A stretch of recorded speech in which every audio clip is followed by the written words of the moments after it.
Shalom y bienvenidos a Vía Haftaj Israel, una frase hebrea que significa amarás a Israel. Esperamos que se queden con nosotros, ya que nuestro maestro, el Dr. Baruch, nos compartirá una enseñanza expositiva de la Biblia. El Dr. Baruch es profesor titular del Instituto Zera Abraham, con sede en Israel. Aunque todos los cursos en el instituto se imparten en hebreo, el Dr. Baruch se complace en compartir esta enseñanza en inglés con doblaje al español. Para más información, visítenos en amarasaisrael.org o descargue nuestra aplicación móvil Mi Estudio Bíblico. Aquí está Baruch y la lección de hoy. Existe un solo Dios viviente y verdadero, el Dios de la Biblia. Y es solo a través de la verdad de las Escrituras, la revelación dada por Dios desde el cielo, que podemos tomar decisiones correctas. Debemos entender que, bíblicamente hablando, nuestro Dios le plantea diversas opciones a la creación. Y cuando digo creación, me refiero tanto a judíos como gentiles, toda la humanidad. Y para poder tomar decisiones acertadas, decisiones correctas, debemos basarnos en la verdad de Dios, su palabra, la Escritura. Al hacer eso, veremos que esas decisiones correctas tendrán consecuencias eternas que nos traerán gozo, que nos traerán las promesas de Dios, traerán sus bendiciones a nuestra vida para siempre. Pero si somos insensatos y rechazamos el consejo de Dios, si ignoramos su revelación, si no aplicamos las Escrituras en nuestra vida, eso igualmente traerá consecuencias eternas, solo que esta vez serán desastrosas. Serán una fuente de tristeza, pena y sufrimiento para siempre. Así que nuestras decisiones realmente cuentan. Son muy importantes. Por eso usemos la palabra de Dios para tomar decisiones santas, decisiones que lo honren a Él y que sean de bendición para nosotros. Toma tu Biblia y busca conmigo el libro de Isaías, capítulo 50. En el capítulo 50 de Isaías, veremos que Dios utiliza un símbolo. Él habla de su relación de pacto con los hijos de Israel como un matrimonio. Y debemos preguntarnos, ¿se trata de un matrimonio literal que cumple todos los criterios de la Torá, de la revelación de Dios? Y la respuesta es no, Él está hablando en forma simbólica. Les daré un ejemplo. Nos vamos a topar con un término. En hebreo moderno, usamos el término yiddish get, que significa decreto de divorcio. En la Biblia, según las reglas del idioma hebreo, ese término es sefer kritut. Sefer significa libro, o en este caso un documento, y la palabra kritut viene del concepto hebreo de cortar, separar, rechazar, desconocer. Se trata de un documento de anulación. Ahora bien, esto es lo que sabemos por la Torá. En un matrimonio según la Torá, si un hombre se divorcia de una mujer y ella va y se une con otro, la Torá prohíbe que esa mujer vuelva a unirse o vuelva a casarse con el esposo que tuvo originalmente. El hecho de que se divorció y se unió a otro hombre elimina toda posibilidad de reconciliación con su primer marido. En Jeremías capítulo 3, a partir del versículo 8, Dios dice que le está dando a Israel un decreto de divorcio. Pero en el verso siguiente dice, «Vuelve a mí y yo te recibiré». Esto no sería permisible en un matrimonio según la Torá, pero Él solo utiliza este concepto de manera simbólica para ilustrar la relación de pacto que tiene. Dios quiere que Israel vuelva. La razón por la que digo esto es porque ahora veremos que en Isaías 50 se menciona este término hebreo, sefer kritut, que significa decreto de divorcio. Pero aquí Dios está diciendo que nunca recibieron uno literalmente, aunque en Jeremías Él habla de eso, lo hace de manera simbólica para ilustrar lo que iba a sucederle a Israel en el exilio. Pero así como en Jeremías 3, Él invita al pueblo a que regrese a Él para que se reconcilien y se renueve ese pacto original, vuelve a hacer lo mismo en Isaías capítulo 50. Vamos a leer entonces el verso 1. Isaías 51. Leemos. Así dijo el Señor. ¿Dónde está el Sefer Kritut, el decreto de divorcio de tu madre? Al decir el decreto de divorcio de tu madre, se refiere a los hijos de Israel, pero a los de la generación anterior. Proféticamente el exilio ya había sucedido. Él estaba hablándoles proféticamente a los que estarían en el exilio, a los de esa generación más reciente. ¿Por qué? Porque era hora de que ellos salieran de Babilonia y volvieran a Judá, para renovar esa relación de pacto, pues la promesa de esa tierra seguía vigente. A los adeptos de la teología del reemplazo, que tanto les gusta hablar de ese decreto de divorcio y decir que Dios nunca iba a renovar su relación con Israel, pueden ver que lo que dice aquí destruye ese concepto. Ellos no saben de lo que hablan. Bien, Isaías estaba hablando proféticamente de cuáles serían los pensamientos y deseos de Dios en un tiempo futuro, unas generaciones más adelante, cuando Él llamaría a su pueblo a que saliera de Babilonia. Dice aquí, ¿dónde está este famoso decreto de divorcio? ¿Lo tienen allí? ¿Ese con el que yo la envié lejos, refiriéndose a esa generación anterior? ¿O dónde está? Y la implicación es el contrato con mi acreedor, a quien yo los vendí. Es decir, anteriormente hemos hablado de este concepto que yo denomino esclavitud bíblica. Convertirse en un sirviente por obligación, pues tenías una deuda, no pudiste pagarla, así que tuviste que convertirte en un sirviente por contrato hasta un máximo de 6 años, y luego quedabas libre. Bueno, no en el 6º año. Al llegar al 6º año seguías allí un año más, pero sin trabajar serías mantenido por tu amo durante ese año y luego saldrías libre.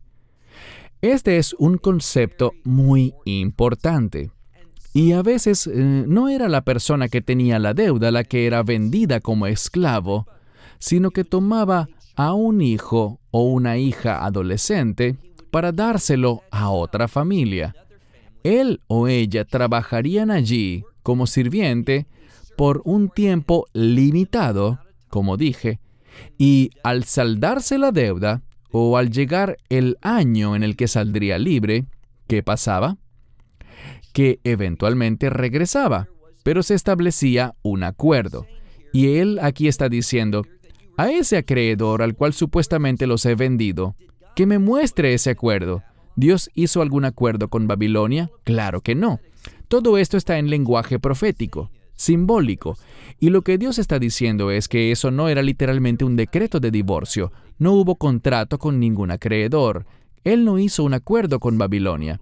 Aquí veremos el problema. Sigan leyendo. He aquí que por sus iniquidades fueron vendidos. Por sus transgresiones su madre fue enviada lejos. En otras palabras, lo que causó esto no fue algún tipo de acuerdo o contrato, sino simplemente el pecado. Sus iniquidades y transgresiones llevarían a los hijos de Israel a donde Isaías veía que se dirigirían, es decir, al exilio. Pero después de esos 70 años, y por eso digo que esto es profético, él estaba hablando de un evento futuro como si estuviera sucediendo ya, porque él quería que supieran que aunque iban al exilio, Ezequiel dijo que Dios fue con ellos, que aunque se habían incumplido los términos de esa relación, Dios nunca abandonó por completo a su pueblo. Y siempre estaba esa expectativa de que se reconciliarían y serían traídos de vuelta a su tierra. Ahora veamos el verso 2. En el verso 2 hablamos de Dios y su obra de redención. Y muchos ven al capítulo 50, y veremos ejemplos de esto, versos que hablan de esto, como un capítulo mesiánico. Estamos hablando de un sirviente y se menciona al siervo sufriente. Y estamos hablando del Mesías. Por tanto, estamos hablando de lo que incluso ahora es futuro, en el tiempo después del Mesías, a una generación posterior. Muchas veces lo que Dios le dijo al pueblo en el exilio, en Babilonia, 2500 años atrás, es el mismo mensaje que Él envía para el pueblo judío en los últimos días, en los tiempos finales. Verso 2. ¿Por qué? Simplemente la palabra hebrea madúa, ¿por qué? Se utiliza para introducir una pregunta, un concepto que Él quiere que la gente considere. Dice, he venido. De nuevo, muchos eruditos ven esto como una referencia a que la obra del Mesías ya está hecha. El Mesías ya vino, pero la gente no ha respondido. He venido, pero no hay ningún hombre, es decir, ningún hombre lo recibió. He llamado, pero no hubo respuesta. Así que en líneas generales está hablando de que la venida de Yeshua fue ignorada. No totalmente, pero por la mayoría del pueblo judío. Ellos ignoraron su obra de salvación, su obra de redención. Y luego hace esta pregunta. ¿Hay alguna razón por la que no respondieron? ¿Creen ustedes que no soy apto o no soy capaz? Dice aquí, ¿ustedes creen que mis manos son muy cortas para redimir? Literalmente, mi mano es muy corta para redimir. ¿O es porque no creen que en mí hay poder para salvar, para rescatar, para liberar? Y luego dice, pero deben pensar en esto. Cuando he reprendido, es decir, cuando he castigado, he hecho cosas como secar el mar y he convertido ríos en desiertos. Y cuando he hecho eso, los peces del río se pudren por la falta de agua y mueren de sed. Dios dijo, creo que si miran la historia de mi poder para juzgar, verán que soy muy poderoso para hacer que ocurran cambios. Puedo secar las aguas y puedo restaurar. Y eso es lo que Dios le está diciendo al pueblo, que Él es un Dios capaz. Verso 3. En el verso 3, Él está hablando de algo que, como dije, muchos eruditos cristianos lo relacionan con el ministerio del Mesías. Vean lo que dice el verso 3. Vestiré los cielos con tinieblas u oscuridad. La palabra que sale aquí, kaderut, tiene que ver con oscuridad. Luego dice, yo pondré cilicio como su cubierta. El cilicio es obviamente una imagen de arrepentimiento. Y las nubes del cielo, oscurecido, es para muchos una referencia al momento en el que el Mesías estaba en la cruz. Sabemos que desde la hora sexta, que es el mediodía, hasta la hora novena, o las 3 de la tarde, la oscuridad cubrió todo el mundo. Y esa oscuridad tuvo el propósito de decir, el arrepentimiento está haciéndose, por eso el Mesías está en la cruz. Y segundo, ¿recuerdan que el término cilicio significa arrepentimiento? Por tanto, es un llamado al arrepentimiento. Pero tristemente el pueblo en su mayoría no respondió. Ahora pasemos al verso 4. En el verso 4 empezamos a hablar más claramente de ese siervo sufriente, de su sufrimiento y de la elección que la gente debe hacer respecto a él. Veamos el verso 4. Mi Señor Dios me ha dado lengua para hablar. Esta lengua para hablar ha sido entrenada, ha sido educada y tiene el conocimiento para hablar en el momento correcto. La palabra laut tiene que ver con sentido oportuno, entender las señales, para hablar a los cansados una palabra que los va a fortalecer o que los va a renovar. Luego dice, en la mañana y otra mañana, es decir, todas las mañanas, me reactivó. Es decir, que Él estaba comprometido con ese despertar del pueblo. Él me estaba dando oído para oír como los sabios. Esto quiere decir que quien va a hablar está entrenado, está preparado para hablar y dar ánimos a los que están cansados, a los que están exhaustos. Ya se ha establecido el contexto. Recuerden que Él dijo, es por su iniquidad y sus transgresiones.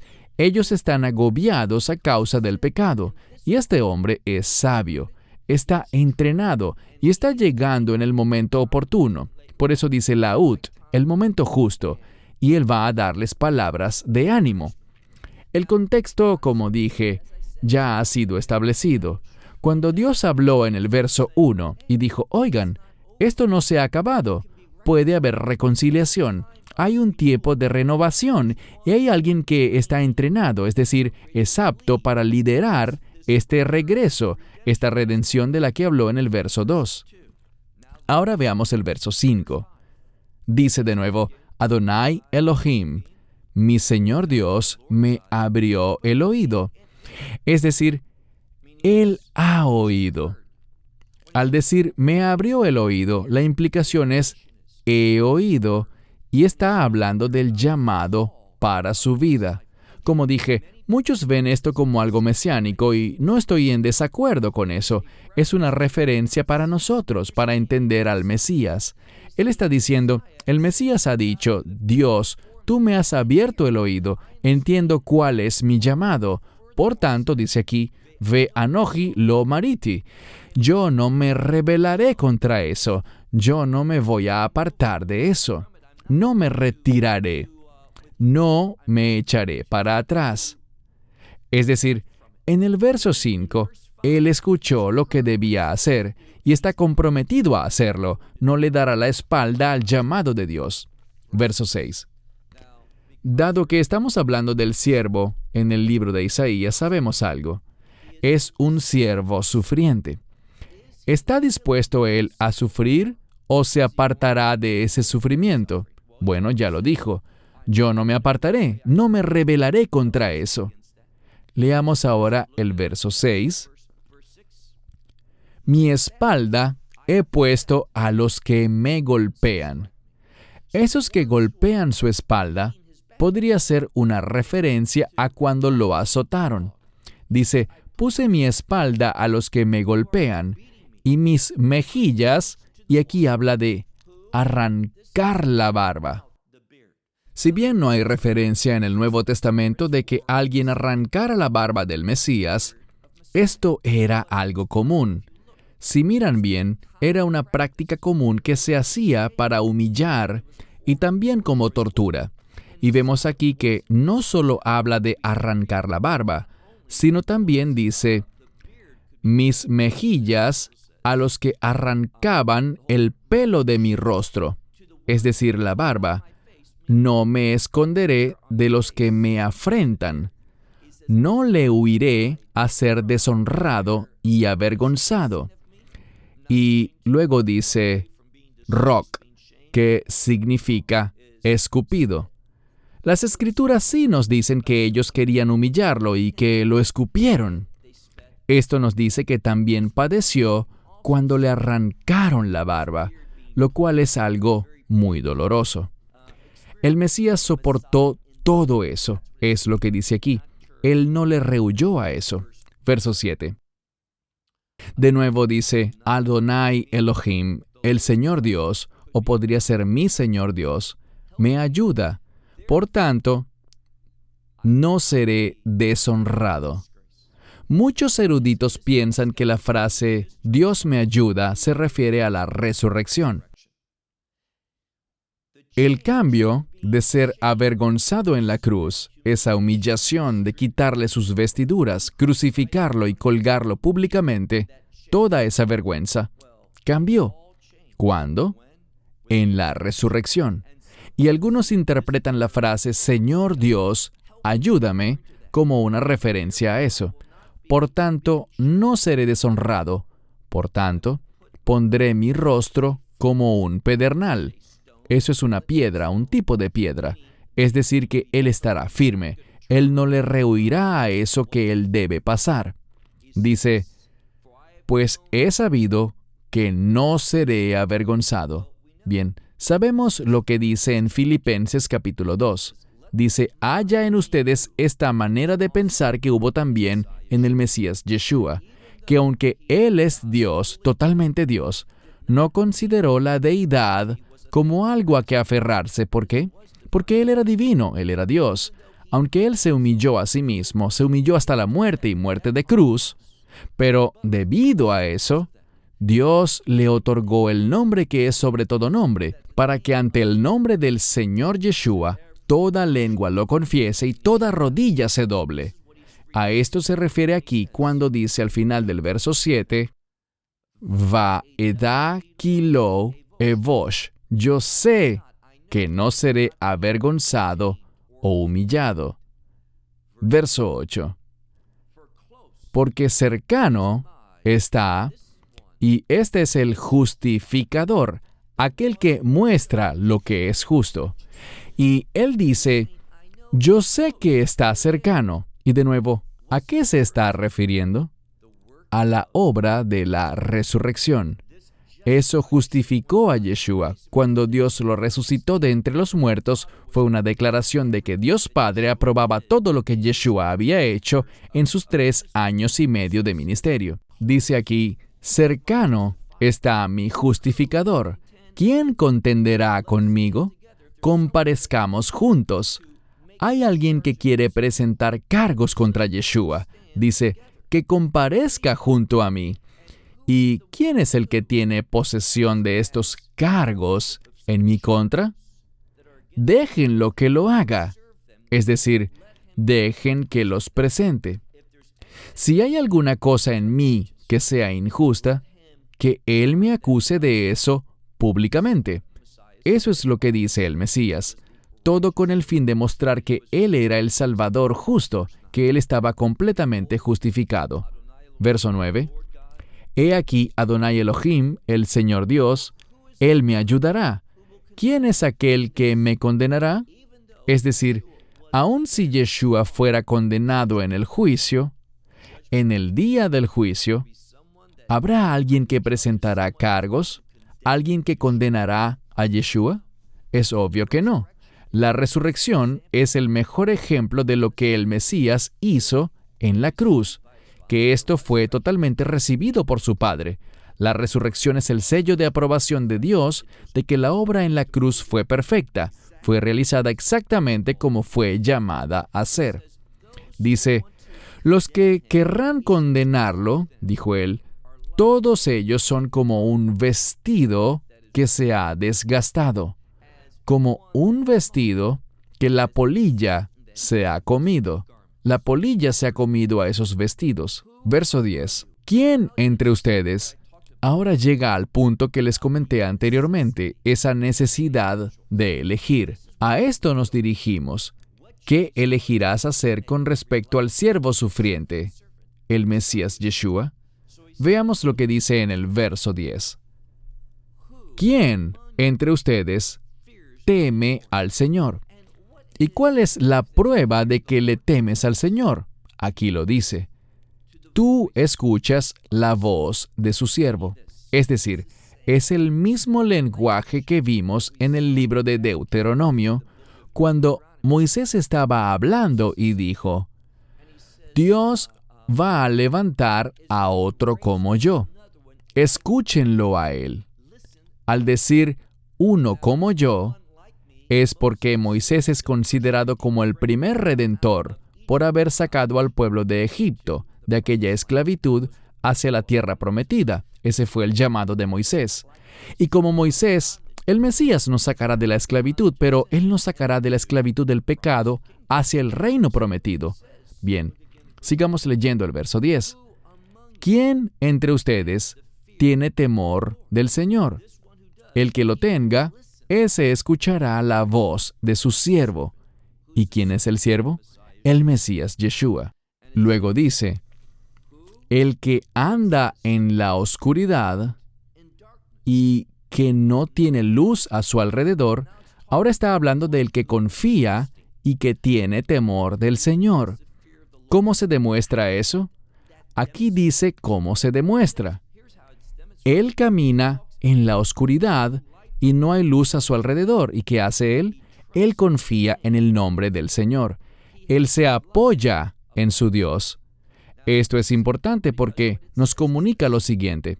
Cuando tienes temor del Señor, ese temor del Señor hará que tú escuches al siervo de Dios, al Mesías Yeshua.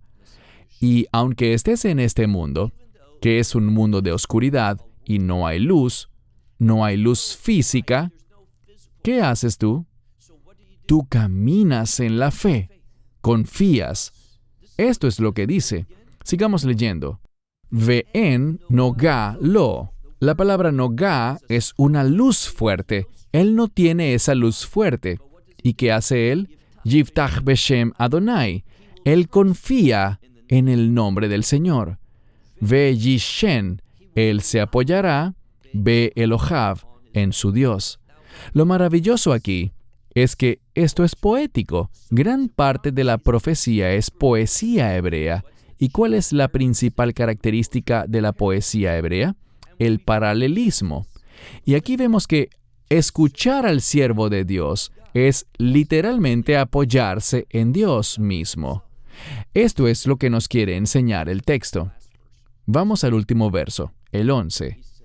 Él dice, esta es una opción. Puedes escuchar a su siervo, y aunque estés en la oscuridad en este mundo, confiarás y te apoyarás en él. Esa es una opción. Y esta es la otra. El verso 11 habla de una elección insensata, que te traerá vergüenza y condenación eterna, dolor, sufrimiento y tristeza para siempre. ¿De qué se trata? En cuanto al siervo de Dios, la gran mayoría de las personas no lo escuchan, toman decisiones equivocadas. He aquí que todos ustedes, ¿qué hacen? Encienden la luz. Ustedes se aferran a las chispas, es decir, ustedes hacen para sí mismos lo que ustedes creen que es revelación. No aceptan la revelación de Dios y su verdad. Ustedes encienden su propio fuego, por así decirlo, y caminan en su propia luz. Y luego dice aquí, vayan a la luz de su fuego. Adelante, si no quieren la verdad de Dios, vayan y caminen en la luz de su propio fuego, en las chispas que ustedes han encendido. ¿Y qué le pasará a alguien que haga tal cosa? Aquí nos lo dice. De mi mano, esto es lo que será. Este será el resultado que obtendrá el que decide caminar en su propia revelación, en su propia luz, en su propio entendimiento. Dice, a todos ustedes, al grupo de gente que tome esa decisión, les ocurrirá Ma'at Seva. ¿Qué es eso? Viene de la palabra hebrea etzev o atzub, que significa pena o tristeza. ¿Qué tendrán ellos? Ellos yacerán. Esa es la última palabra. En tristeza. Dice, tú yacerás. Lo vuelve algo personal. Así que en dolor, en tristeza, tú yacerás. La expresión yacer tiene que ver con la muerte. Yacer muerto. Tú morirás en una tristeza eterna. Así que la elección es muy sencilla de entender. La elección es la siguiente. Aunque estamos viviendo en un mundo de oscuridad, un mundo de pecado y transgresión, Dios da una palabra de redención. Dios nos dice que volvamos a Él y nos reconciliemos. Y si escuchamos a Dios, obedeceremos a su siervo. ¿Quién es ese?